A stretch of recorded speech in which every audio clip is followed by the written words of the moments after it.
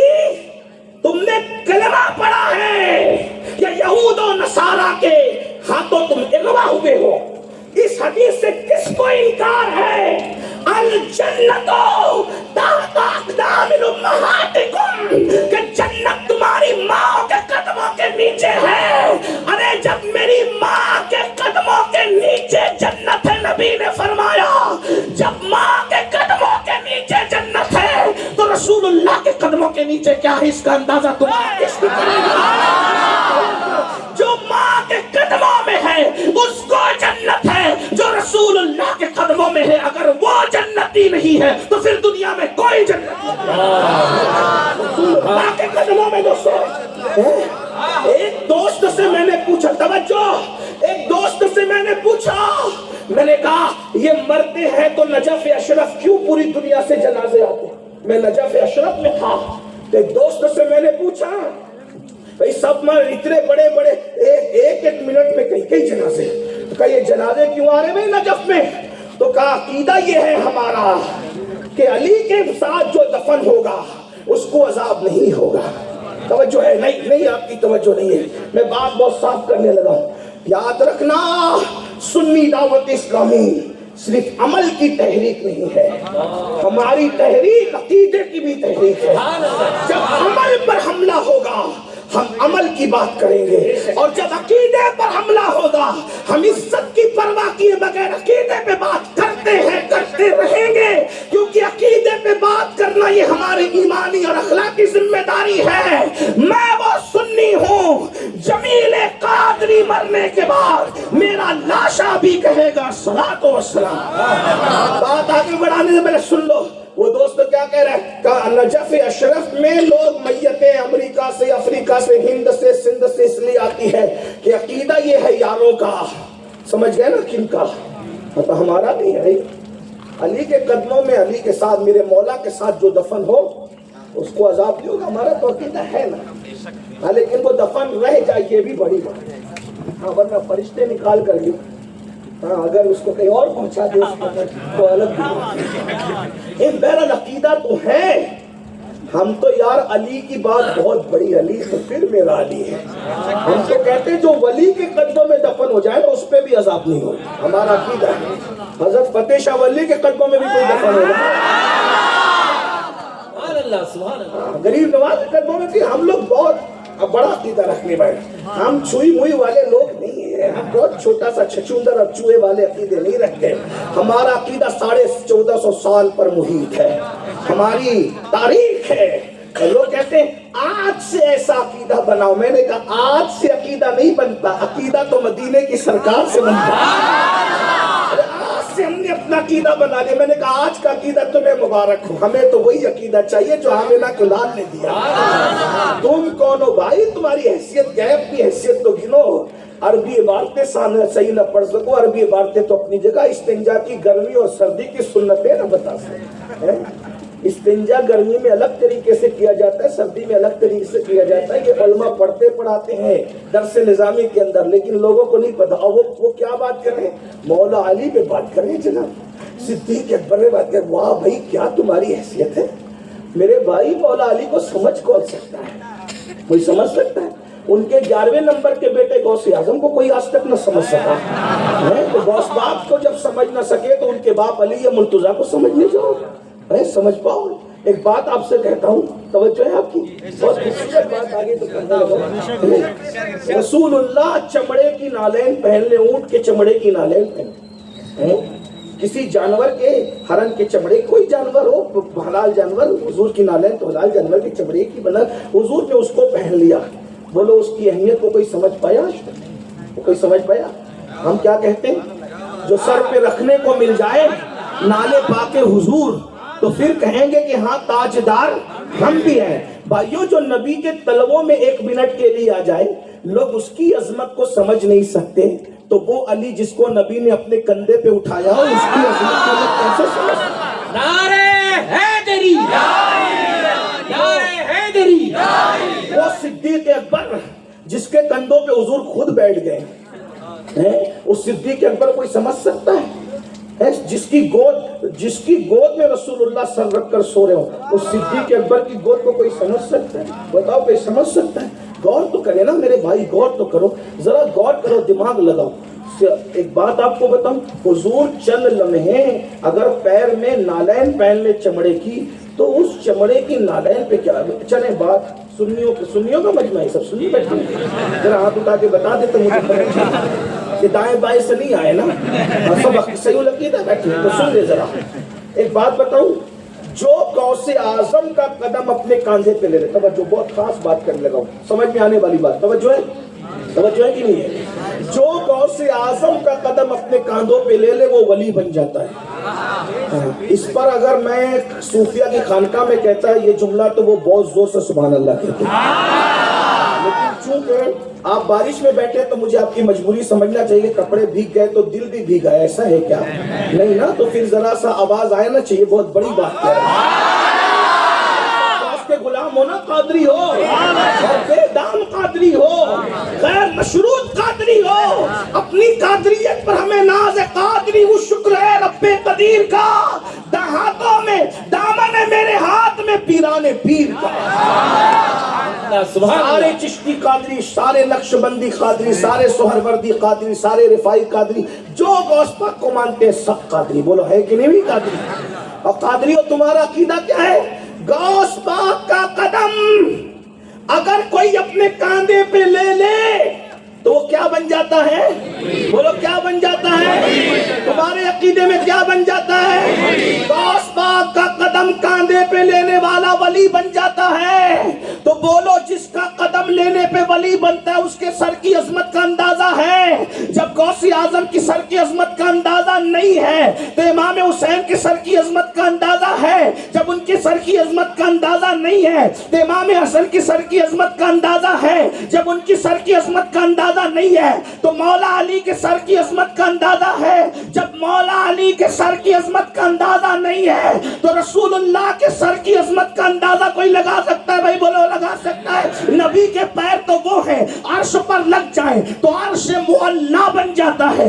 نبی کا پیر عرش پر لگے عرش معلا بن جاتا ہے. بولو نبی کا پیر عرش پر لگے عرش معلا بن جاتا ہے. نبی کا پیر عرش پر لگے عرش معلا بن جاتا ہے. اب بتاؤ جس کا پیر عرش کو معلا بناتا ہو، جب اس کا اثر ابو بکر کی گود میں آیا ہوگا تو ابو تکبیر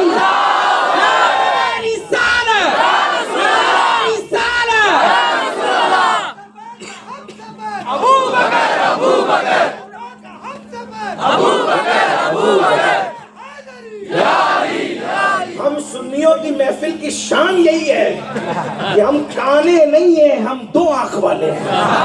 ایک آنکھ اہل بیت ہے، ایک آنکھ صحابہ ہے. اس لیے ہم دونوں کی شان بیان کرتے ہیں. ایک ہاتھ میں اہل بیت کا دامن ہے، ایک ہاتھ میں صحابہ کا. ہم دونوں کا دامن ہاتھ میں رکھتے ہیں. توجہ ہے آپ کی. ارے نبی کا پیر عرش کو معلا بناتا ہے تو نبی کے سر نے ابو بکر کی گود کو کتنا بڑا مقام عطا کیا ہوگا. عشق کے لب و لہجے میں کہہ دوں، جاؤ سمجھنا ہے تو سمجھ لو، اور اللہ کرے نہ سمجھ سکو تو اچھا ہی ہے. جب پیر عرش معلا بناتا ہے تو صدیق اکبر کی گود میں اگر نبی کا سر آ جائے تو اس نسبت سے کیا ابو بکر کی گود عرش معلا سے افضل نہیں ہو جاتی؟ سبحان اللہ سبحان اللہ. بے شک پیر عرش معلا بنا دے. جب پیر عرش معلا بنا دے، یہ گفتگو قلندروں کے درمیان کرنے کی تھی جو میں نے اپنے بھائیوں کے درمیان کہا. بہت بڑی گفتگو ہے یہ، قلندروں کے درمیان قلندر لیول کی گفتگو ہے.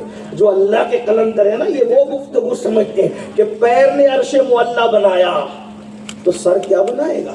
اور غوث اعظم کا قدم جب ولی بناتا ہے تو نبی کا سر جب ابو بکر کی گود میں آیا ہوگا، نبی کا پورا وجود ابو بکر صدیق کے کندھوں پہ آیا ہوگا تو صدیق اکبر کی ولایت کیسے آسمانوں کو چھو رہی ہوگی، کتنی بلندی پہ جا رہی ہوگی. بہرحال ان کے بارے میں لوگ باتیں کرنے، میں نے کہا ہم تو سنتے ہی نہیں. بھائی جاؤ سنتے ہی نہیں سننے کا، ایسے لوگوں پہ توجہ ہی نہیں دینے کا جو سستی شہرت کے لیے اور سستی مشہوری کے لیے اور سستے داموں میں بکنے کے لیے امریکہ کے ڈالر اور پتہ نہیں دنیا کی دولت پر اپنے آپ کو فروخت کرنے کے لیے صدیق، فاروق، عثمان غنی، مولا علی کو کٹہرے میں کھڑا کر دے، کہا تم اس قابل ہی نہیں ہو بچوں کہ ہم تمہاری بات سنیں، تم بہت ہلکے لوگ ہو، ہم تو بات غوث اعظم والوں کی سنتے ہیں، ہم تو غریب نواز والوں کی سنتے ہیں، ہم تو مختوم اشرف جہانگیر سمنانی والوں کی سنتے ہیں، ہم تو اعلیٰ حضرت امام احمد رضا والوں کی سنتے ہیں،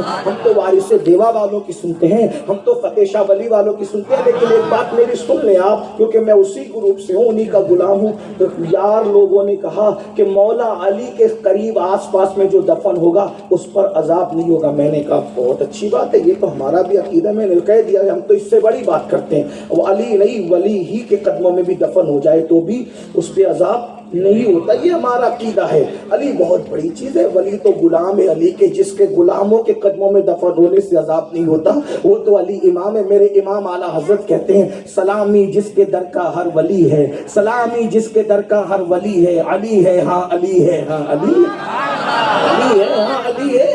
تو جب ولی کے قدموں میں دفن ہونے سے عذاب نہیں ہوتا تو علی کے قدموں میں دفن ہونے سے۔ لیکن میں نے کہا ایک بات میں تجھ سے پوچھتا ہوں، جب تمہارا عقیدہ یہ ہے کہ مولا علی کے ساتھ جو دفن ہوگا کتنا بھی فراڈی ہوگا، کیسا بھی جواری ہوگا، کیسا بھی شرابی ہوگا، عمل نہیں دیکھا جائے گا، علی کی نسبت کی وجہ سے فرشتے عذاب نہیں دے گے، تمہارا یہی عقیدہ ہے؟ تو نجف میں کہا ہاں یہی عقیدہ ہے۔ میں نے کہا علی بڑے ہیں کہ نبی بڑے ہیں؟ آپ شاید وہاں تک نہیں پہنچے جہاں تک میں پہنچانا چاہ رہا ہوں، ہاں جہاں تک پہنچانا چاہ رہا ہوں شاید وہاں تک کہ نہیں پہنچے۔ میں نے کہا بتا علی بڑے ہیں کہ نبی بڑے ہیں؟ اس نے کہا ایسی بات کرتا ہے سید، علی بڑے تھوڑی ہیں، وہ تو نبی بڑے ہیں، کیونکہ علی بڑے ہوئے نبی کی وجہ سے، علی بڑے کیونکہ وہ نبی کے بھائی ہیں، نبی نے فضیلت بیان کی، علی اس لیے بڑے ہیں کہ وہ نبی کے بھائی ہیں۔ لیکن نبی کا مرتبہ علی مرتضیٰ کے مرتبے سے بولو بھائی بڑا ہے، کیونکہ علی مرتضیٰ نے خود کہا انا عبید من عباد محمد، کہ میں محمد کے غلاموں میں سے سب سے ادنا غلام ہوں۔ اور بتایا کہ اب اندازہ کر لو میرے نبی کا، جب غلام کا یہ عالم ہے تو امام محمد الرسول اللہ کا عالم کیا ہوگا؟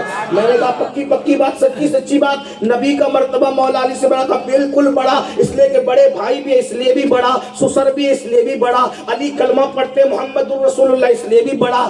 علی نبی کی نالین ٹوٹ جانے پر سلتے ہیں،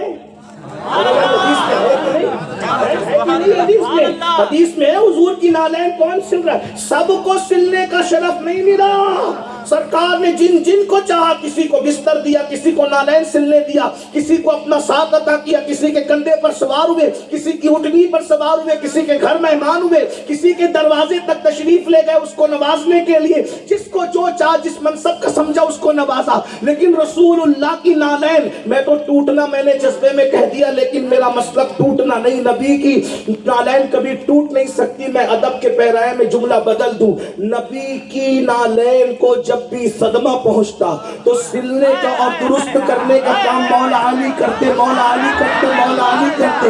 ارے سن لے سن لے سن لے، جب نبی کی نالین کا صدمہ علی دور کرتا ہے تو جب چھوٹے بھائی کا یہ عالم ہے تو بڑے بھائی مصطفیٰ جان رحمت کا عالم کیا ہوگا؟ آقا فرماتے یا علی انت اخی فی الدنیا والآخرہ، تو میرا دنیا میں بھی بھائی اور آخرت میں بھی بھائی ہے۔ میں نے کہا سن لے، تو نے کہا کہ علی سے بڑا مرتبہ نبی کا، اور یقیناً یہی سچائی ہے۔ اب بتا تیرے فراڈی جواری شرابی بے نمازی علی کے پڑوس میں دفن ہو تو ان پر عذاب نہیں ہوتا، وہ جنتی ہو جاتے ہیں۔ تو جو 1400 سال سے نبی کی گود میں سو رہے ہیں ان ابو بکر عمر کا مرتبہ مرتبہ کیا ہوگا؟ کیا مرتبہ ہے ان لوگوں کا؟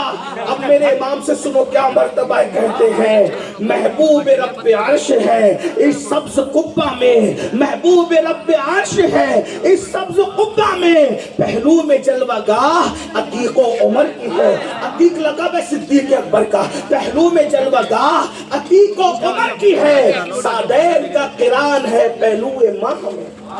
شاید یہ سمجھ نہ سکو، قاری اردو آ گئی۔ سعدین کا قران ہے پہلو ماہ میں، جھرمٹ کیے ہیں تارے تجلی قمر کی ہے، جھرمٹ کیے ہیں تارے تجلی قمر کی ہے۔ اب دیکھا تو بات دور نکل گئی، میں عرض کیا کر رہا تھا، دین کی اہمیت جس نے سمجھا وہ کبھی دین سے دور نہیں ہو سکتا۔ اور حضور قبر میں آتے ہیں، صحابہ کرام اللہ اگر چاہے اللہ چاہے تو امام جلال الدین سیوطی نے تو یہاں تک لکھا کہ قبر میں تو رشتہ دار بھی آتے ہیں، آپس میں بیٹھ کے وہاں بات چیت ہوئی، وہ 2 گز زمین نہیں ہے صرف جہاں کروٹ بدلنے کا معاملہ نہ، نہیں، بہت عظیم تھی۔ اور محشر پھر میں نے کہا حضور اپنے ہاتھوں سے جام پلائیں اور صدیق اکبر بھی پلائیں، لیکن کس کو پلائیں گے؟ وہیں سے بات دور نکلی، کس کو پلائیں گے؟ جو مولا علی کا وفادار ہوگا۔ اور مولا علی کس کو پلائیں گے؟ جو صدیق و فاروق عمر عثمان کا وفادار ہوگا۔ یہاں کتنا بھی کچھ کر لو، وہاں نہ دادا گیری چلے گی نہ بابا گیری چلے گی، نہ مقرر دیکھا جائے گا نہ مناظر دیکھا جائے گا، نہ انڈین دیکھا جائے گا نہ امریکن دیکھا جائے گا، حال وہ ہوگا سمجھنا، وہاں تو صرف وفاداروں کی چلے گی۔ لیکن سنو، جب صدیق علی کے دشمنوں کو بھگا رہے ہوں گے تو انشاءاللہ ان میں ہم نہیں ہوں گے، کیونکہ ہم دشمن علی نہیں ہیں، ہم دشمن علی نہیں ہیں۔ ارے دشمن علی کو ہم مومن کے ہم تو حلالی بھی نہیں سمجھتے، ہمارے بارے میں جو چاہو رائے قائم کر لو۔ اور ایک بات کہوں، علی جس کو ڈنڈے سے بھگا رہے ہوں گے صدیق عمر عثمان کے دشمن کو، ان میں بھی انشاءاللہ ہم نہیں ہوں گے، نہ ہم صدیق اکبر کے دشمن، نہ فاروق اعظم کے دشمن، نہ عثمان غنی کے دشمن۔ یار ہم تو کہتے ہیں یا رسول اللہ، ابو بکر آپ کا یار غار بھی ہے، یار مزار بھی ہے، یا رسول اللہ فاروق اعظم وہ ہے جن کے ایمان لانے پر اللہ نے اسلام کو عزت عطا کی، اور عثمان تو پھر عثمان ہے، نبی نے اپنی 2 بیٹیاں عثمان غنی کے نکاح میں عطا فرمائی، جو 2 مرتبہ نبی آخری نبی کا داماد بنتا ہے اس کو عثمان غنی کہتے ہیں، اس کو عثمان غنی کہتے ہیں، اس کو عثمان غنی کہتے ہیں۔ اور میرے امام ان کی شان میں کہتے ہیں نور کی سرکار سے پایا تو شالہ نور کا، ہو مبارک تم کو ذوالنورین جوڑا نور کا، اللہ اکبر۔ تو جو صدیق اکبر جن کو بھگا رہے ہیں، علی کے دشمنوں کو، ان میں بھی ہم انشاءاللہ نہیں، اور مولا علی جو صحابہ کے دشمنوں کو بھگا رہے ہیں ہم ان میں بھی الحمدللہ نہیں۔ ہم کون ہیں؟ رسول اللہ کے ہاتھوں سے بھی جام ملے گا، 4 یاروں کے ہاتھوں سے بھی جام ملے گا، اور حضور حجت الاسلام مولانا حامد رضا کہتے ہیں ہاتھوں سے 4 یار کے ہم کو ملیں گے 4 جام۔ ہاتھوں سے 4 یار کے، ہم 4 یار والے ہیں نا، ہاتھوں سے 4 یار کے ہم کو ملیں گے، کیا مزہ آئے گا محشر میں، ذرا سوچو، تصور تو کرو، ہاتھوں سے 4 یار کے ہم کو ملیں گے 4 جام، اسی پہ بس نہیں، ہاتھوں سے 4 یار کے ہم کو ملیں گے 4 جام، دستے حسن حسین سے اور ملیں گے جام 2۔ پیتے جاؤ تھک جاؤ گے، پلانے والے نہیں تھکے۔ لیکن یہ مقدر کس کا ہے؟ سنیوں کا، گھال میل والوں کا نہیں۔ گھال میں کہ ادھر بھی بیٹھے ادھر کی بجا رہے، ادھر بھی بیٹھے ادھر، نہ ایسا نہیں۔ جو پیور ایمان پر رہیں گے، صحابہ اور اہل بیت کے سچے وفادار رہیں گے، ان کو ملیں گے 4 جام، اور صرف 4 نہیں، دستے حسن حسین سے اور ملے۔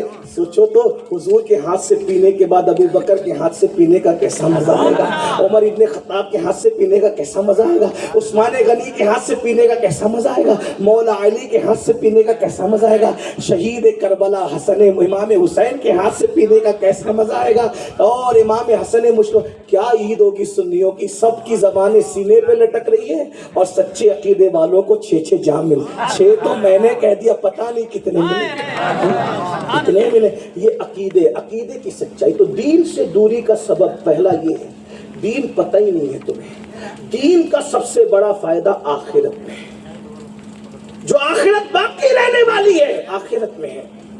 قبر جنت کے باغوں میں سے باغ ہے یہ، اس لیے دین پہ قائم۔ دوسری بات، چونکہ بہت لمبی نہیں کر سکتا، موسم بھی جو ہے وہ پورے آپ کو بھگا چکا، بارش آتی رہتی ہے نا تو ٹھنڈی نہیں لگتی، بارش آ کے رک جاتی ہے تو بھیگا ہوا آدمی کے لیے آزمائش ہو جاتی ہے۔ اس لیے میں آپ کا خیال کرتے بات پوری کرتا ہوں کہ دوسری بات، پہلی بات تو جسے دین کی اہمیت نہ پتہ، دین کے بارے میں یہ مت سوچو کہ یہ دین ہماری ترقی میں رکاوٹ ہے، یہ دین معاذ اللہ ہمیں رسوا کرتا ہے، دین پہ عمل کریں گے تو بیکورڈ کہلائیں گے، یہ سب نہیں۔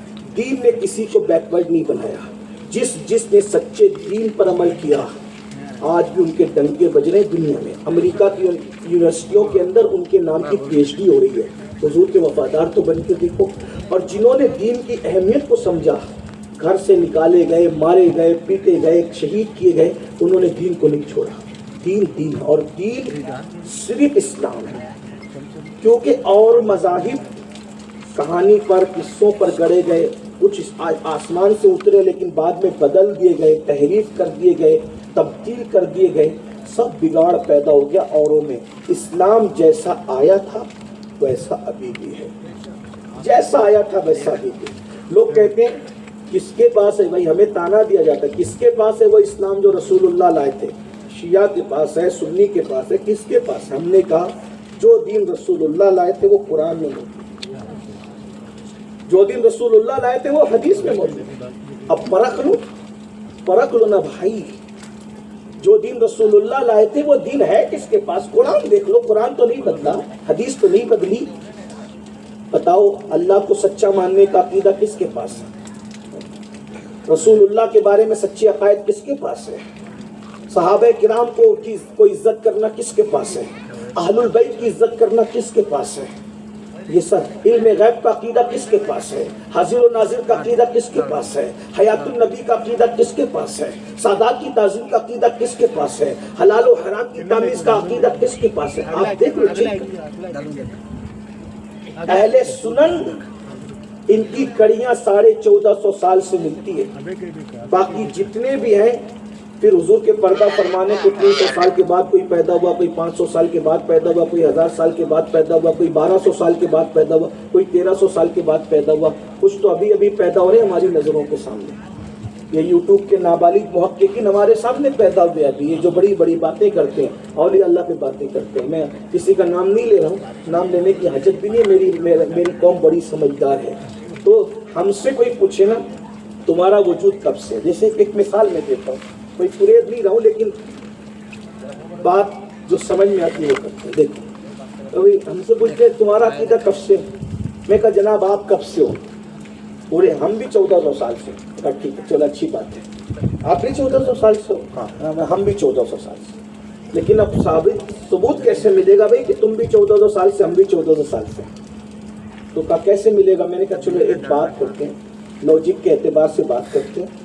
یہ بتاؤ کہ تم 1400 سال سے ہو تو تم ولیوں کے مزار پہ گنبد بنانے کے قائلوں کے مخالف ہو؟ تو کہا نہیں، ہم تو مخالف ہیں، ہم تو اتنے مخالف ہیں گنبد کے کہ ہم تو گنبد خضرا بھی توڑوانا چاہتے ہیں۔ اچھا تم 1400 سال سے ہو، یہ تمہارا نظریہ ہے؟ کہا ہاں یہی نظریہ ہے۔ میں نے کہا اب سن لو، تم جھوٹ بول رہے ہو کہ تم 1400 سال سے کبھی نہیں ہو۔ کیوں؟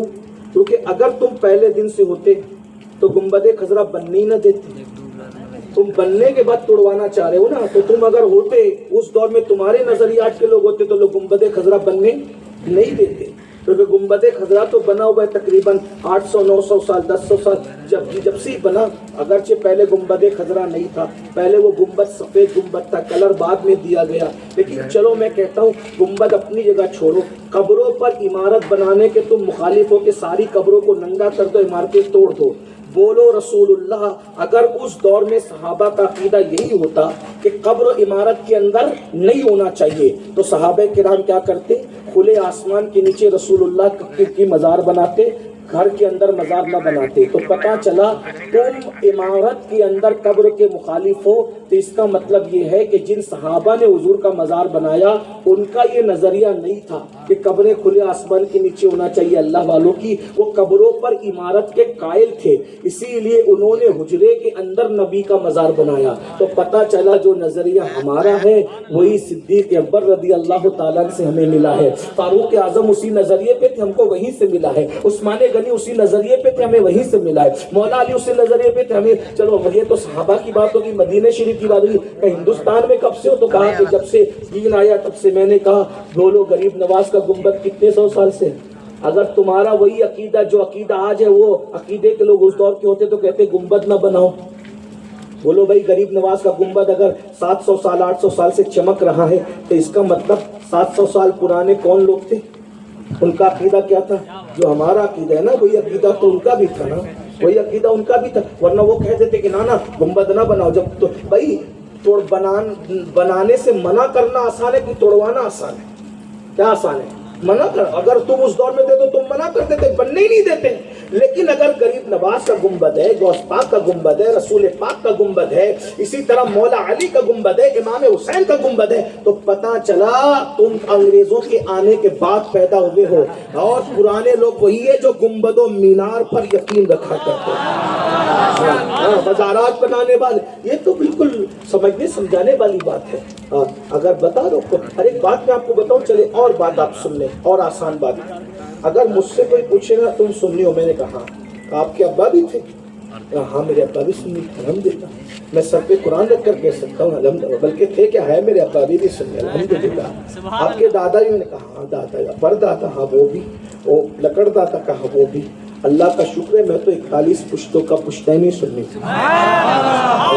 لیکن چلے جو لوگ اگر کنورٹ ہوئے ہیں, جو لوگ ان سے پوچھتے تم سننی تھی, کہاں تمہارے ابا وہ بھی, تمہارے دادا وہ بھی, پر دادا وہ بھی. یعنی کہیں نہ کہیں سے اوپر اوپر اوپر 10 پشتے لے جائیں تو بھی سنیت ملے گی, 15 اگر کسی کی ہے تو وہ بھی ملے گی. لیکن اگر دوسرے مسلک والے سے پوچھے نا کہ آپ کھولا, نام نہیں لیتا کیونکہ لوگ اتنی قیمتی نہیں ہے میرے نزدیک کہ کھجور چباتے چباتے میں خام کا نمولی چبانے لگوں. اتنا بیوقوف نہیں ہو. لیکن آپ سمجھتے آپ کھولا, کہاں آپ کے ابا؟ نہیں ابا تو سنی تھے, گھر میں فاتحہ ہوتی. تو اس کا مطلب تو بعد میں بگڑا نا, تیرا باپ بگڑا تھا کہ تو بگڑا تھا؟ بتا کون؟ یہی تو بات ہے. نہیں ابا بھی وہی تھے. تو کہا دادا, دادا تو سلام پڑھتے تھے, سلام پڑھتے تھے. اس کا مطلب بولو باپ کا گھر چھوڑا کس نے, نیا کون ہے اور پرانا کون ہے. تو یہ دین کی اہمیت سمجھو, سچی عقیدے کی اہمیت سمجھو. تو دین سے ناواقف ہو اس لیے دین سے دور ہو رہے ہیں. ایک بات کہتا ہوں, جواب دے کے آگے بڑھتا ہوں. کہتے یار یہ علماء طرح طرح کی بات کرتے ہیں اس لیے ہم دین سے بیزار ہیں. ایک بات کہوں, سب علماء اللہ والے نہیں ہوتے. علماء کے 2 گروہ, ایک عالم ربانی عالم حق اور ایک عالم سو. دونوں عالم ہیں لیکن ایک عالم حق اور ایک عالم حق کسے کہتے ہیں؟ جو قرآن و سنت کے مطابق بات. اور عالم سو کون؟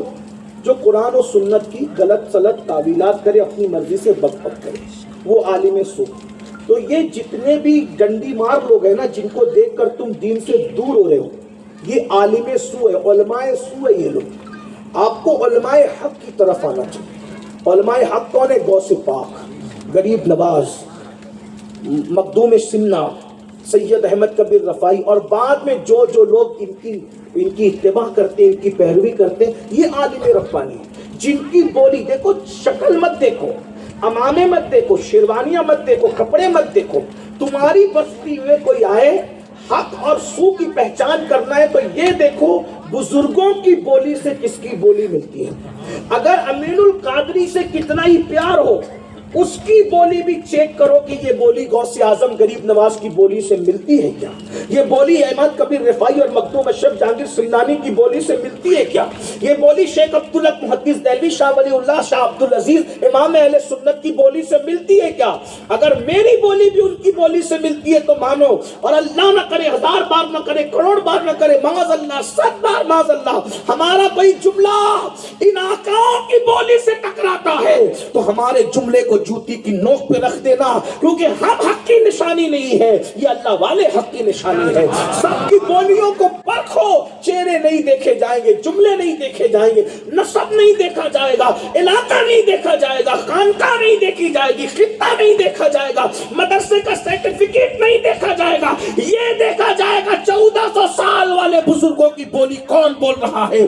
جو ان بزرگوں کی بولی بول رہا ہے اگر رنگ کے اعتبار سے کالا ہے تو اس کی بولی بھی قبول کی جائے گی, اور اگر بزرگوں کے خلاف کوئی بول رہا ہو کتنا ہی خوبصورت بن کر کے آئے, اس کی بولی نہیں قبول کی جائے گی, کیونکہ ہمارے کالے گورے میں فرق نہیں ہے, ہمارے یہاں تو عقیدے کی خوبصورتی کو قبول کیا جائے. جو نئی بات لائے اس کو ریجیکٹ کر دو, جو نئی بات لائے. کوئی بھی نئی بات کر دیجیے کہ ہم غوث پاک نے کیا تو بولو، غریب نواز نے کیا تو بولو، مخدوم سمنا نے کیا تو بولو. یہ نئی بات ہمیں نہیں قبول کرنا، نیا عقیدہ نہیں قبول کرنا.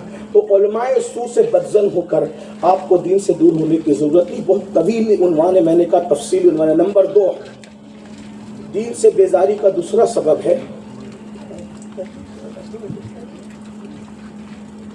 سننا چاہتے ہیں بات؟ دین سے بیزاری کا اور دین سے دوری کا دوسرا سبب ہے غلط صحبت، بد مذہبوں کی صحبت، غلط عقیدے والوں کی صحبت. دیکھیے اللہ کے رسول علیہ السلام نے فرمایا ہر انسان اپنے دوست کے دین پر ہوتا ہے. اگر دوستی آپ لوگوں نے غلط لوگوں سے کی تو کبھی نہ کبھی اس دوستی کا اثر آپ کی فکر پر، آپ کی سوچ پر اور آپ کے نظریات پہ پڑے گا. اس لیے یاد رکھنا، کاروبار کرو جس کے ساتھ آپ کو کرنا ہے، خرید و فروخت کرو جس کے ساتھ کرنا ہے، دنیاوی معاملات جس کے ساتھ، لیکن دوستی نہ. کافر سے، مشرک سے، بد مذہب سے دل لگی دوستی پیاری نہیں کرنا. قرآن کہتا ہے لا تجد قوما یؤمنون باللہ والیوم الآخر یوادون من حاد اللہ ورسولہ ولو كانوا آباءهم او ابناءهم او اخوانهم او عشیرتهم اولئک كتب في قلوبهم الایمان وأیدهم بروح منه ويدخلهم جنات تجری من تحتها الانہار خالدین فیہا رضی اللہ عنہم ورضوا عنہ اولئک حزب اللہ الا ان حزب اللہ هم المفلحون. اس کو اگر سمیٹ لو تو کیا ہوتا ہے؟ دشمن احمد پہ شدت کیجئے، ملحدوں کی کیا مربت کیجئے، غیظ میں جل جائیں بے دینوں کے دل، یا رسول اللہ کی کثرت کیجئے، شرک ٹھہرے جس میں تعظیم حبیب، اس برے مذہب پہ لعنت کیجئے. رات کو چائے کس کے ساتھ پیتے ہو یہ سوچو، کس کے ساتھ سفر کرتے ہو یہ سوچو، کس کے ساتھ رشتہ داری کرتے ہو یہ سوچو، کس کے ساتھ اٹھتے ہو بیٹھتے ہو یہ سوچو. اگر واقعی تمہیں آخرت میں نجات پانا ہے تو دوستی بنانے سے پہلے دیکھو اس کا عقیدہ کیا ہے، اس کا نظریہ کیا ہے، اس کی فکر کیا ہے، اس کی سوچ کیا ہے. جس کو دیکھو مذہب، مسلک، ملت کے خلاف بات کرتا ہے ختم کر دو. ہمیں دنیا کی تو چیز ہے بھائی، کون کس سے وفا کرتا ہے، مر جائیں گے کوئی دوست قبر میں نہیں آئے گا. تو یہ دوستی ایک روایت قاضی ایاز رحمۃ اللہ علیہ نے شفا میں لکھا ہے، کتاب الشفا میں ایک روایت لکھا ہے کہ ایک شخص تھا، مرتے وقت اس کی زبان پہ کلمہ نہیں آتا تھا. لوگ اس کو کلمے کی تلقین کرتے تھے، کلمہ پڑھ، لیکن کلمہ نہیں آتا تھا. لوگ کہتے ہیں تو باتیں کر لیتا ہے، کلمہ نہیں پڑھ پاتا. اس نے کہا کیا کروں، میں ابو بکر عمر کے گستاخوں کی صحبت میں بیٹھتا تھا، اس لیے مرتے وقت میری زبان پہ کلمہ نہیں آ رہا ہے. اب آپ میں سے میں پوچھتا ہوں، دیکھو یہ کتاب آج کی نہیں ہے، یہ کتاب آج کی نہیں ہے، یہ کتاب آج سے سینکڑوں سال پہلے لکھی ہوئی شفا شریف اردو زبان میں ترجمہ ہو گیا، جا کے چیک کرو. اردو میں اگر نہیں دیکھنا تو عربی کے اصل نسخے کی طرف دیکھ لو. لیکن آپ دیکھو، جو صدیق و فاروق کی گستاخی نہیں کرتا، گستاخوں کے ساتھ بیٹھتا ہے، مرتے وقت اس کی زبان پہ کلمہ نہیں آ رہا ہے. اب آپ سے پوچھتا ہوں، جو رسول اللہ کے گستاخوں کے ساتھ رشتہ داریاں کرے، مرتے وقت اس حاجی صاحب کی زبان پہ کیسے کلمہ آئے گا؟ صدیق و فاروق کا گستاخ بڑا ہے یا رسول اللہ کا گستاخ بڑا ہے؟ ذرا بتاؤ. اور آج کل لوگ کیا کہتے ہیں، مولانا چھوڑو یار یہ سب باتیں، یہ فضول کی باتیں، یہ مولویوں کی باتیں. میرے بھائی مولویوں کی نہیں، یہ مولا کی بات ہے. لا تجد قوما یؤمنون باللہ. ہم مرنے مارنے کی بات نہیں کریں کہ فساد کر دو، جھگڑا کر دو، ڈنڈے اٹھا لو، یہ سب نہیں کریں. ہم یہ کہہ رہے ہیں دین میں جتنا کہا ان سے دوستی نہ کرو. کن سے؟ میں کسی کا تذکرہ نہیں کر رہا ہوں، نام نہیں لے رہا. جن کے عقیدے اسلاف کے عقیدوں کے خلاف ہو، جن کے نظریات اسلاف کے. ایک بات کہوں، اللہ نہ کرے، 1000 بار نہ کرے، 1 کروڑ مرتبہ امین القادری اگر اپنے آپ کو سنی کہتا ہے، لیکن اللہ نہ کرے، 1000 بار نہ کرے، معاذ اللہ، 100 بار معاذ اللہ، اللہ اس سے پہلے ایمان پر مدینے میں موت دے. اگر امین القادری کا نظریہ بگڑتا ہے تو یہ نہ دیکھو کہ وہ سنیت کا دعویٰ کر رہا ہے، نہ کوئی بات نہیں. عقیدہ بگڑا ایک لمحے میں چھوڑو، کس شان سے، جیسے دودھ میں مکھی پڑی ہوتی ہے اس کو نکالا جاتا ہے، ایسے نکال دو. کتنا ہی عزیز ہو، کوئی دوستی نہیں کرنا، کوئی اگر ایمان بچانا ہے. ورنہ صدیق و فاروق کے دشمن، وہ خود گستاخ نہیں تھا، گستاخوں کے ساتھ بیٹھتا تھا، مرتے وقت زبان پہ کلمہ نہ آیا.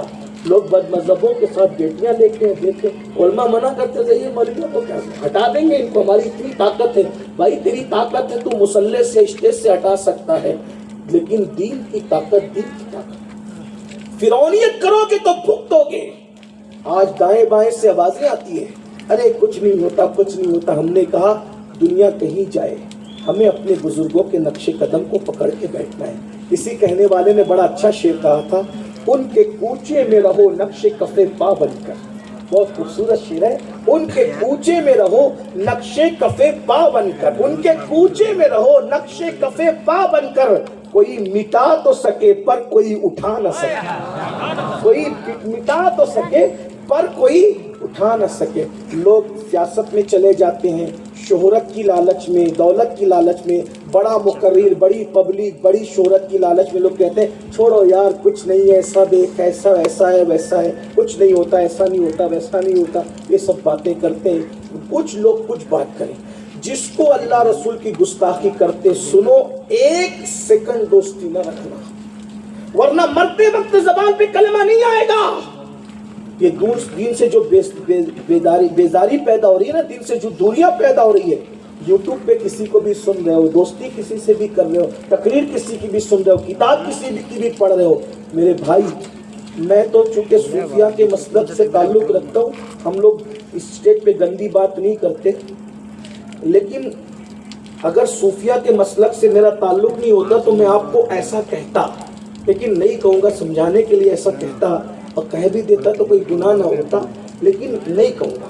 مگر کیا کہتا اگر میں صوفیہ کے مسلک سے تعلق نہیں رکھتا تو ایسا کہتا آپ کو کہ گوبر جب زمین پہ گرتا ہے تو کچھ نہ کچھ لے کے اٹھتا ہے.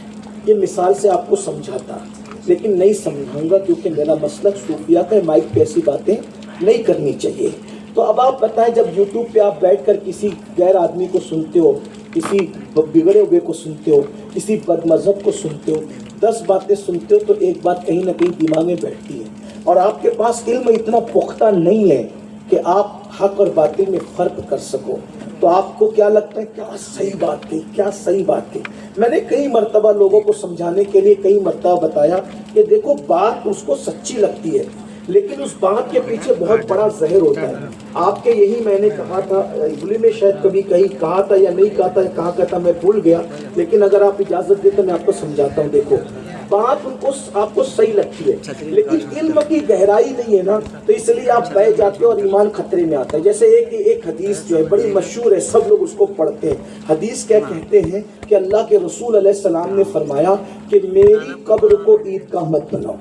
یہ حدیث میں نے پڑھا, پتہ نہیں آپ کیا پڑھی تھی, نہیں پڑھی تھی, یا آپ نے شاید یوٹیوب پہ سنی بھی ہوگی, بہت لوگوں نے اس کو سنا, سمجھ میں بھی آئی بات. کیا حدیث ہے, کیا حدیث ہے, کیا آقا کا فرمان کیا ہے, میری قبر کو عیدگاہ. میری بات سمجھ آ رہی ہے آپ کو, سر پہ تو نہیں جا رہی نا, کیا میری قبر کو عیدگاہ نہ بنا, یہ حدیث ہے.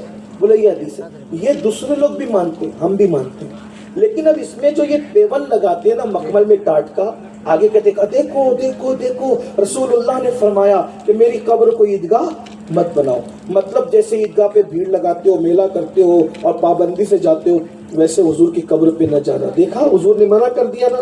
پھر یہ سنی پاگل ہے, حج کرتے ہیں تو جاتے ہیں, رمضان میں شریف میں تو جاتے ہیں, بلکہ رمضان شریف میں تو مکے میں 5 دن رکتے ہیں, 15 دن مدینہ شریف میں رکتے ہیں. ایک کیا پاگل لوگ. حضور کہہ رہے ہیں میری قبر کو عیدگاہ نہ بناؤ.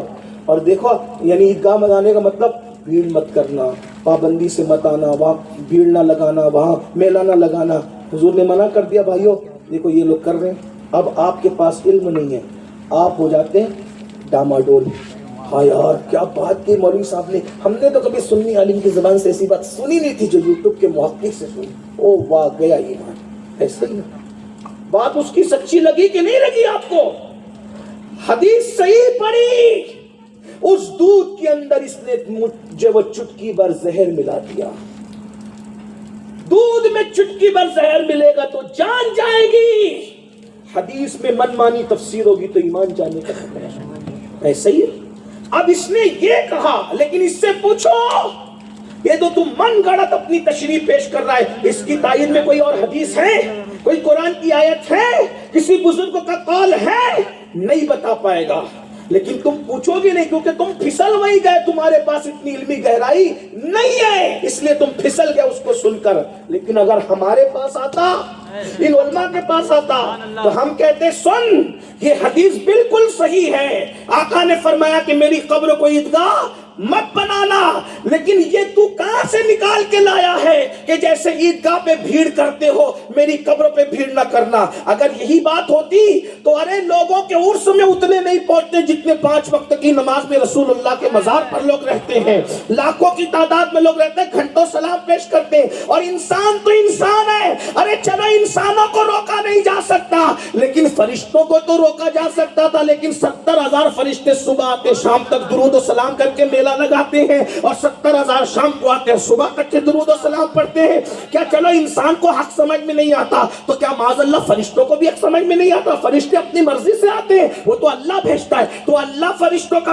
میلہ لگوا رہا ہے۔ تو ملا جی یہ کیا آپ کی تشریح صحیح ہے؟ یہ تیری من مانی ہے، لیکن تم نے اس کو سنا مگر پگھل گئے۔ ہمارے پاس آتا تو ہم غلام غوث اعظم کے، غریب نواز کے، بزرگوں کے، امام اہل سنت کے جوتی بردار ہم کہتے سن حدیث تو صحیح ہے کہ میری قبر کو عیدگاہ نہ بنانا، لیکن یہ مطلب نہیں ہے کہ میری قبر پہ مت آنا، بھیڑ نہ لگانا، پابندی سے مت آنا، یہ مطلب نہیں ہے۔ بلکہ حضور کیا کہہ رہے ہیں؟ میری قبر کو عیدگاہ مت بنانا، میری قبر کو عیدگاہ مت بنانا۔ ابلی والوں توجہ سنو، میری قبر کو عیدگاہ مت بنانا مطلب کیا؟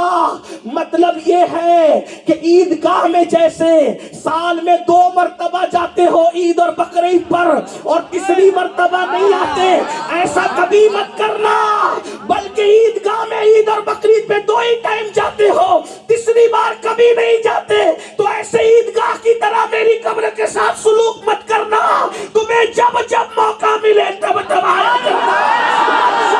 قبری وجبت لہو شفاعتی، کیونکہ جو میری قبر کی زیارت کرے گا میری شفاعت اس پہ واجب ہو گئی۔ بولو بھائی دونوں نے بات کی سمجھ میں آئی؟ آپ کہاں پھسل رہے ہو؟ آپ کا ایمان کو خطرہ کا ہے۔ لوگ کہتے ہیں لوگوں کو سننے نہیں دیتے تم ڈرتے ہو، ارے ڈرتے نہیں ہے، ایمان قیمتی چیز ہے۔ اندھیرے میں بچے کو اس لیے جانے نہیں دیتے کہ کانٹا چبھے گا تو پیر کو خطرہ ہوگا، اور تمہاری باتیں سننے سے اس لیے منع کرتے ہیں کہ تمہارا ڈنک پڑے گا تو ایمان کو خطرہ ہوگا۔ سانپ کی بل میں ہاتھ ڈالنے سے اس لیے نہیں روکتے کہ بزدل ہے، اس کا زہر جان لے لے گا، تیرا زہر ایمان لے لے گا۔ اب میں الحمدللہ عیدگاہ کا میں امام، اللہ کا شکر ہے برسوں سے نماز پڑھتا ہوں، لیکن میں کبھی دوسری بار سے تیسری بار گیا ہی نہیں۔ امام نہیں جاتا تو عوام کدھر جانا؟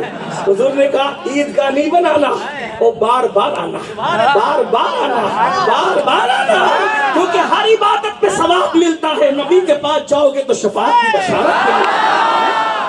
بار آنا، اور فرماتے جس نے میرے مزار پہ حاضری دی ایسے ہی جیسے اس نے میری حیات میں حاضری دی۔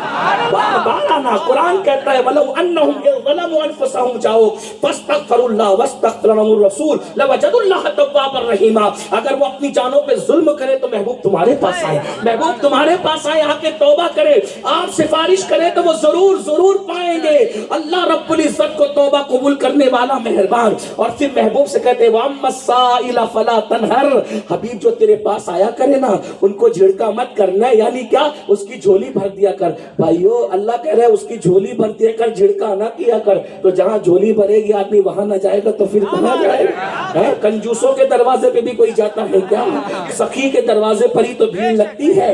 تو پھر اللہ کہہ رہا ہے تو سخاوت کرتا کہ تیرے دروازے پہ بھیڑ لگے، جس کو جو ملے گا تیرے دروازے سے ملے گا، تیری عطا سے ملے گا، تیری سخا سے ملے گا۔ واہ کیا جود و کرم ہے شہ بتہا تیرا، نہیں سنتا ہی نہیں ماننے والا تیرا، دھارے چلتے ہیں عطا کے وہ ہے قطرہ تیرا، دھارے کھلتے ہیں سخا کے وہ ہے ذرہ تیرا۔ میں تو مالک ہی کہوں گا کہ ہو مالک کی حبیب، یعنی محبوب و محب میں نہیں میرا تیرا۔ تو بد مذہب سے اسلام دشمن لوگوں سے دوستی نہ کرو، دین سے بیزاری پیدا ہوگی۔ اور اسلام دشمن طاقتوں نے جن کو اپنا ایجنٹ بنا کر کھڑا کیا ہے ان کی تقریریں نہ سنو، انہی کی تقریریں سنو، تحریریں پڑھو جن کے نظریات 1400 سال کے بزرگوں سے ملتے ہیں۔ غوث پاک غریب نواز۔ اور تیسری اور آخری بات، بہت دین سے بیزار بہت سے اسباب ہیں، میں لکھ کر لایا تھا کہ میں بولوں گا، اور آپ تو سن ہی رہے ہیں، لیکن مجھے بھی سفر کرنا ہے، جانا بھی ہے، آگے کے پروگرام بھی ہے، ٹائم کا ہے۔ لیکن آخری بات 11-12 وجوہات تو میں لکھ کے لایا تھا اپنے مطالعے کی روشنی میں، کبھی رہیں گے تو اس کو بیان کروں گا۔ لیکن یہ تیسری بات، پہلی چیز کیا؟ دین سے بیزاری کی کیا وجہ ہے؟ دین کی اہمیت نہیں پتہ۔ دوسری چیز غلط صحبت۔ تیسری چیز پیٹ میں لقمہ حرام کا جانا، یہ سب سے بڑی وجہ ہے۔ دین سے جو بیزاری پیدا ہوتی ہے، دین سے جو دوری ہے، آپ یہ مت سمجھو صرف کہ سنیت کا نعرہ لگائیں گے، مسلک اعلیٰ کا نعرہ لگائیں گے، غوث پاک غریب نواز کا نعرہ، ولیوں کا نعرہ لگائیں گے، پھر سود بھی کھائیں گے تو بھی سنیت پہ رہ جائیں گے، ایسا نہیں ہے۔ چوری کا بھی کھائیں گے تو سنیت، ایسا نہیں ہے۔ لقمہ انسان کو بہت بری جگہ لے جاتا ہے۔ نعرے صرف ہمیں نہیں بخشائے، وہ نعرے حق ہے، نعرے نہیں بخشوائیں گے جب تک آپ کا دل دین پر نہ رہے۔ اور یہ جو پیٹ ہے نا، پیٹ، اس کے اندر جو جاتا ہے وہی اثر دکھاتا ہے۔ میں آسان زبان میں آپ کو ایک بات بتاؤں، جس دن آپ سونپ کھاتے ہو، سونپ سمجھتے ہیں؟ سونپ، ہاں، جس دن سونپ کھاتے ہو اس دن آپ کے منہ کا مزہ بھی الگ رہتا ہے اور آپ کے پسینے کا مزہ بھی الگ رہتا ہے۔ جس دن آپ پیاز کھاتے ہو منہ کا مزہ بھی الگ رہتا ہے اور پسینے کا مزہ بھی الگ رہتا ہے۔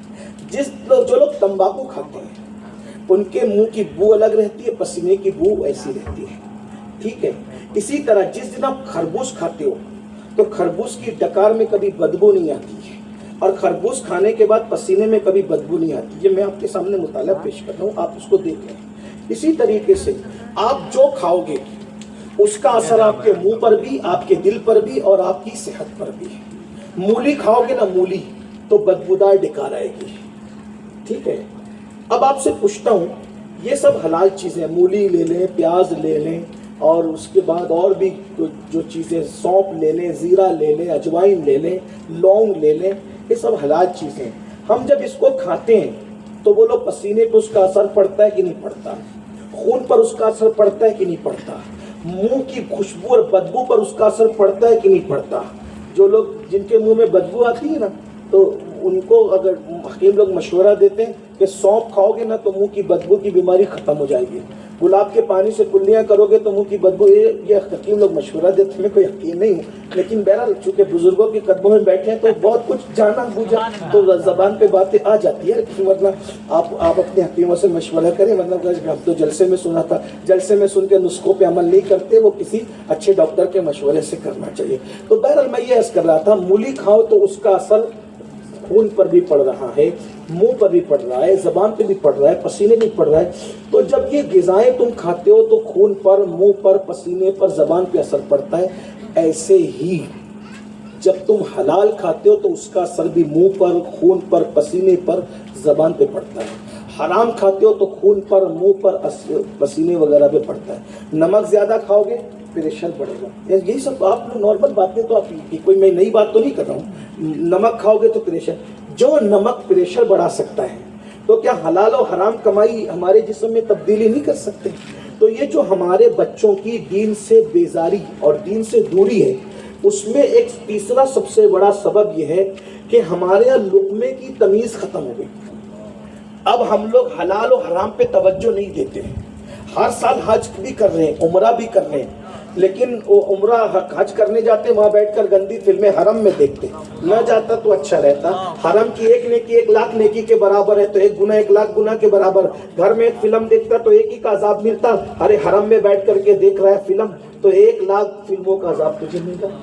وجہ حاجی بدل نہیں پا رہا ہے۔ میں کسی حاجی کو ٹارگٹ نہیں کر رہا ہوں، مجھے نہیں پتا اس میں کتنی حاجی نہیں ہے، لیکن ایک بات، حاجی بدل نہیں رہا ہے۔ پہلے کا حاجی ایک حج کرتا تھا، ولی کی طرح زندگی گزارتا تھا۔ آج ہر سال حج کر رہا ہے، بدل نہیں رہا ہے، وہی جھوٹ آنے کے بعد کیا وہ وہیں سے جھوٹ بول رہا ہے۔ وہیں جو مکے شریف میں فون آیا کہ بھائی تیرا قرضہ باقی کب دے گا، کہ آ کے دیتا ہوں۔ تو یہ حال ہے۔ تم یاد رکھنا کہ وہ جھوٹ بھی بول رہا ہے، بدل نہیں رہا۔ کسی حاجی کو شک کی نظر سے مت دیکھو، جنرل بات کی جاتی ہے۔ حاجی نہیں بدل رہا ہے، عمرہ کرنے والا نہیں بدل رہا ہے۔ قرآن کہتا ہے ان الصلاۃ تنہی عن الفحشاء والمنکر، نماز ہر برائی بے حیائی سے روک لیتی ہے۔ نماز پڑھنے والا بھی جھوٹ بول رہا ہے، وہ بھی برائی میں مبتلا ہے۔ عورت کو پاپ کی نظر سے دیکھ رہا ہے، برائی میں مبتلا ہے۔ پڑوسی پہ ظلم کر رہا ہے، برائی میں مبتلا ہے۔ بھائی نماز تو بدل دیتے، کیوں نہیں بدل دیے؟ بھائی نماز پڑھنے تو جا رہا ہے لیکن پیٹ میں حرام لے کے جا رہا ہے۔ اسی طرح حج کرنے تو جا رہا ہے، پیٹ میں حرام لے کے جا رہا ہے۔ وعظ سننے تو آ رہا ہے، پیٹ میں حرام لے کے جا رہا ہے۔ تو یہ جو پیٹ میں حرام آ گیا نا، اس لیے ہماری نسلیں دین سے دور ہو گئی۔ اپنی نسلوں کو حلال کھلا کے دیکھو، حلال، انشاءاللہ تمہاری نسلیں دین پر مر مٹنے کے لیے تیار ہوگی۔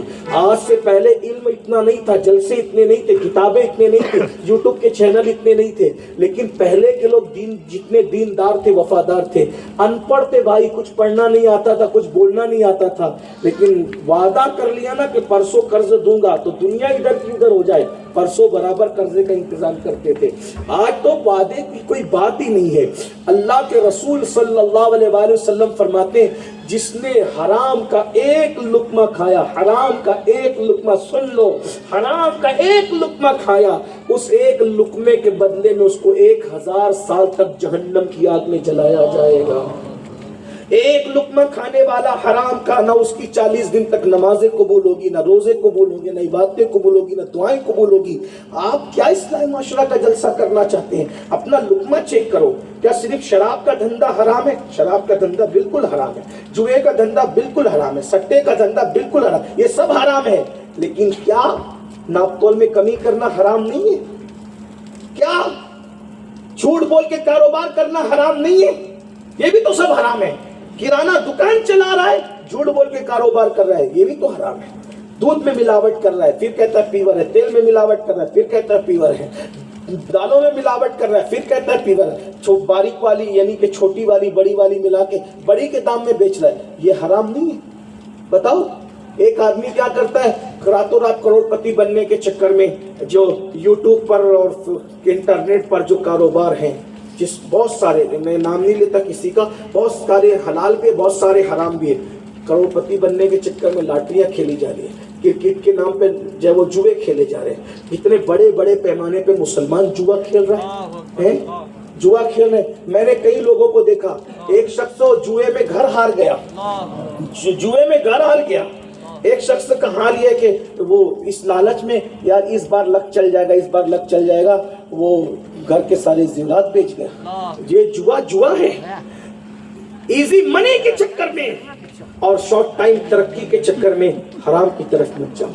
اللہ نے حرام میں برکت نہیں رکھی، اللہ نے حلال میں برکت رکھی۔ بکریاں 2 ہی پیدا ہوتی ہیں، حلال ہے، ہزاروں لاکھوں کروڑوں کٹ کر بھی کبھی بکریاں کم نہیں ہوتی، اور سور 12 پیدا ہوتے ہیں، لیکن ہر ایک کے دروازے پہ سور نظر نہیں آتے، بکری کتنوں کے دروازوں پہ نظر آتی، محلوں میں نظر آتی۔ حلال میں برکت ہے، حرام میں نہیں۔ اللہ جس سے راضی ہے اس میں برکت ہے، اللہ جس سے ناراض ہے اس میں برکت نہیں ہے۔ اللہ امام حسین سے راضی ہے، اللہ نے نسل میں کتنی برکت دی۔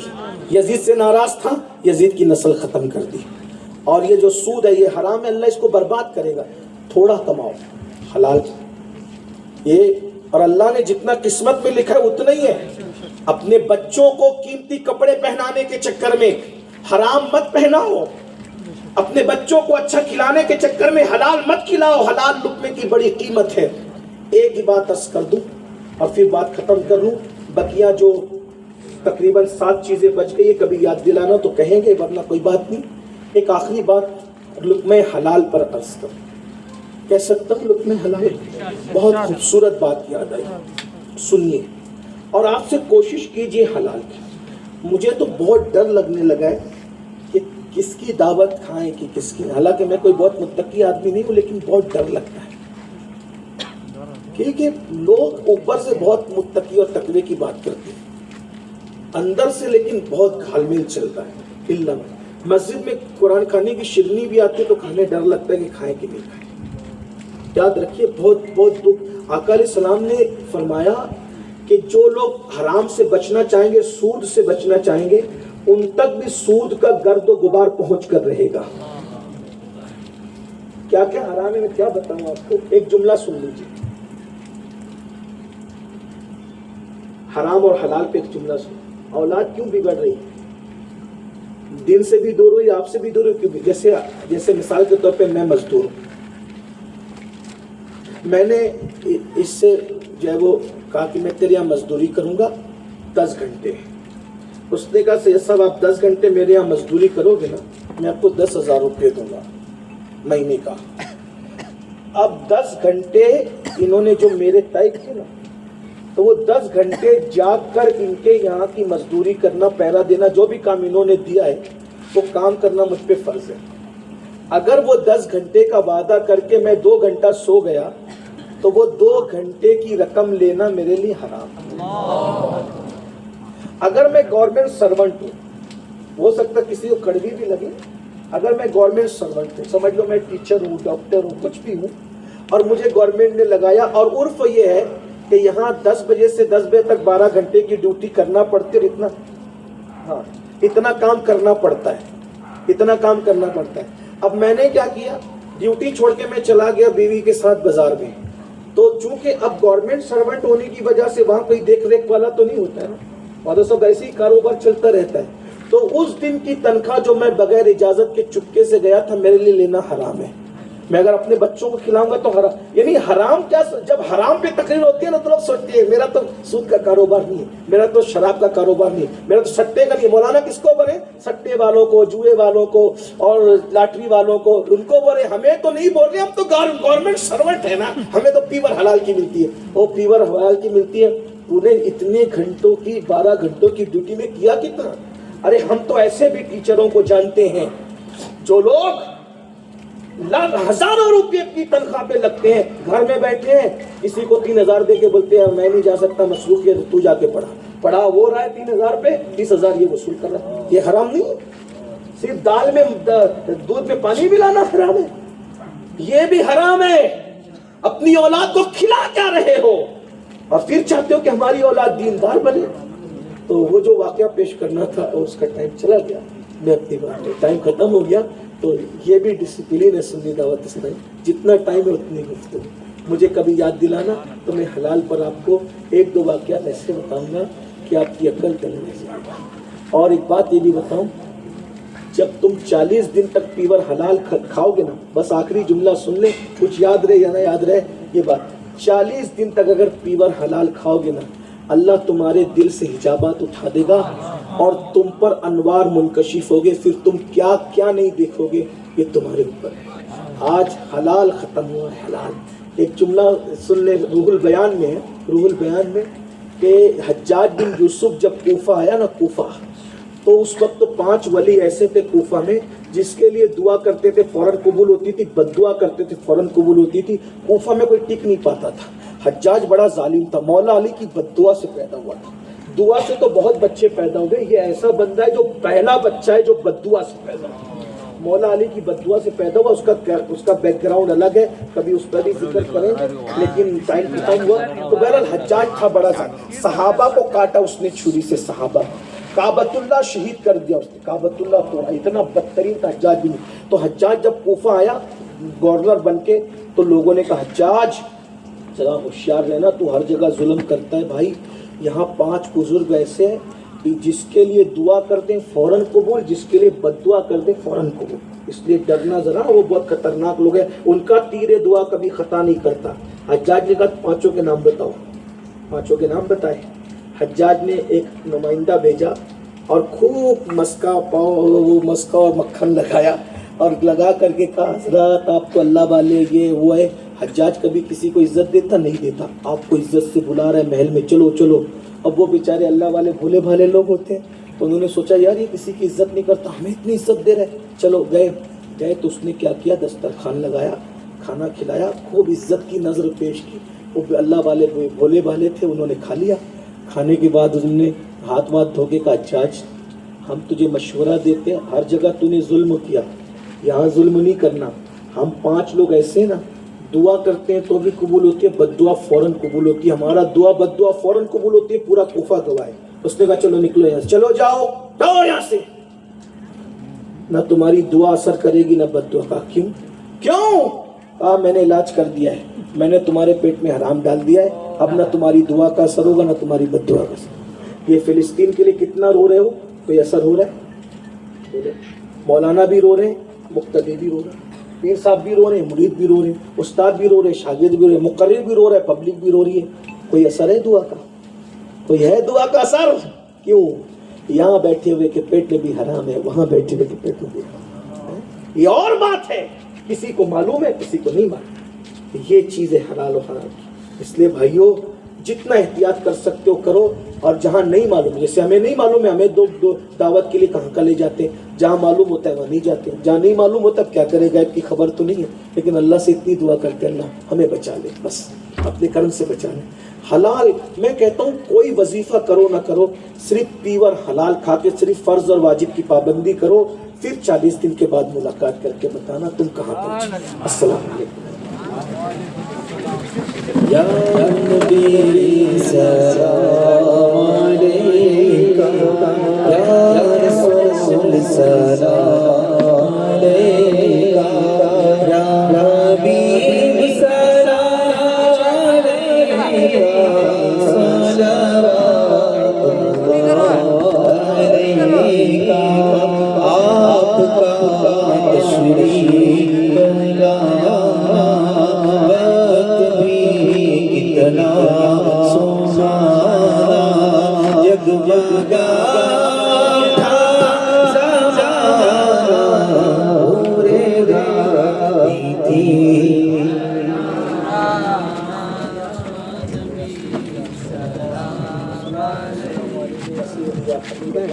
الصلاة والسلام علیکہ یا سیدی یا جد الحسن والحسین وعلی آلک و اصحابک یا جد المقصصین۔ الفاتحہ۔